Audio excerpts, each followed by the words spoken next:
Lionel Duval et Richard Garneau, messieurs. Pendant combien d'années, Lionel, vous, à la soirée? 29 ans. 29 ans, Richard? 23 ans, moi. 23 ans. J'ai arrêté avec la dernière conquête de la Coupe Stanley, en 93. Ah, c'était l'une des plus belles années, ça. Oui, oui. 11 Coupes Stanley pour moi. Ouais, Comme Henri, hein? Oui. Vous avez ça en commun? Oui, oui.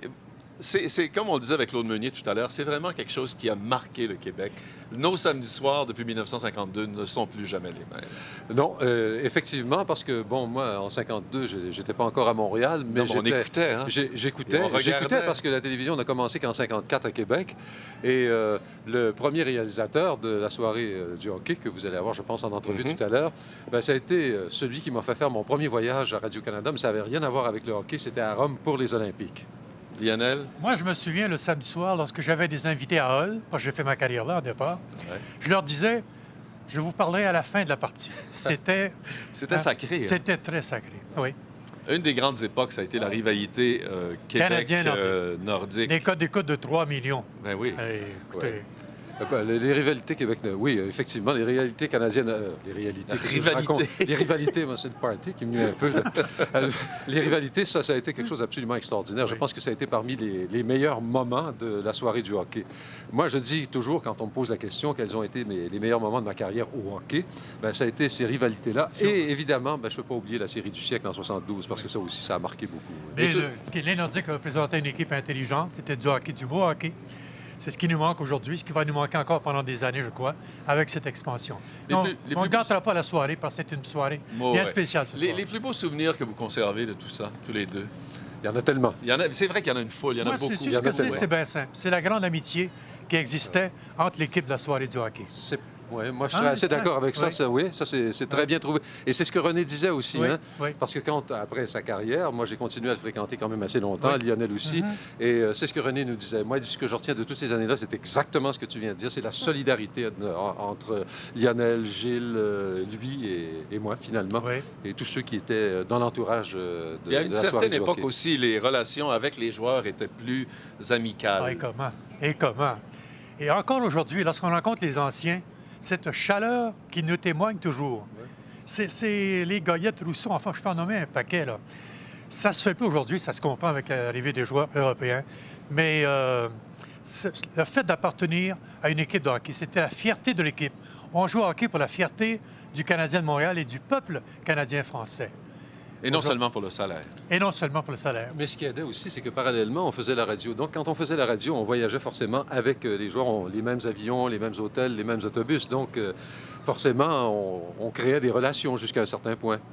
Alors, donc, c'est vrai qu'on était pas mal plus... C'est un privilège d'avoir travaillé. Je ne devrais pas dire qu'on est plus solidaire parce qu'on ne sait pas commencer maintenant. Oui, c'est un privilège d'avoir travaillé à cette émission qui dure encore après 50 ans. On était chanceux parce qu'on avait une bonne équipe, une excellente équipe. Des saisons de 8 défaites seulement et de 10 défaites. Hey, c'est incroyable. Dans les années 70, 4 Coupes Stanley consécutives, la deuxième dynastie. Je me souviens, lorsqu'on partait en voyage, certains disaient, qu'est-ce que ça donne d'aller jouer à Chicago? Dans les autres villes, c'était un 2 points automatique. C'était comme ça dans le temps. Hein? Lionel a eu des moments célèbres aussi aux entr'actes. Un jour, on avait, je pense que c'était le Père Gédéon qu'on avait comme invité à un entracte. On faisait ça en studio et ils nous avaient installé, ils avaient reproduit un peu le décor de la Ligue du Vieux-Poil. Il y avait des chaises berceuses ou des chaises berçantes.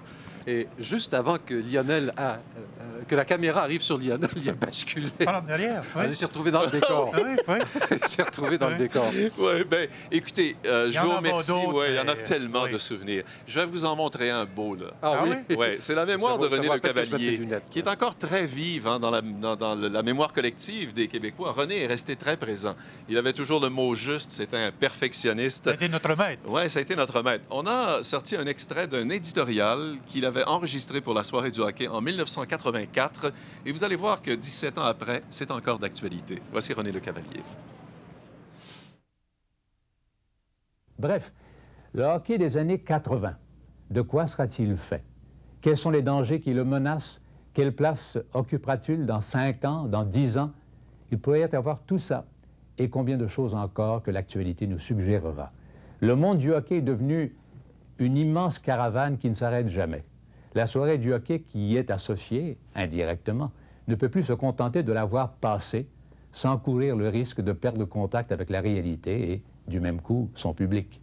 Il serait sans doute présomptueux d'affirmer que nous parviendrons éventuellement, par nos interventions, à hausser le niveau du jeu, mais qui sait si par un attachement sincère à la cause du hockey, un souci constant d'objectivité, des commentaires judicieux, des critiques sans cesse constructives, la soirée du hockey n'aura pas réussi à provoquer une prise de conscience collective qui permettra au hockey professionnel de conserver une place de premier plan parmi toute la multitude de spectacles et de divertissements que tous les prolongements et dérivés de la télévision traditionnelle nous promettent dans un avenir immédiat.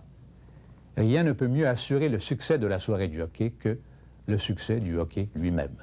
Le prestige de l'un est indissolublement lié à celui de l'autre. Je vous remercie.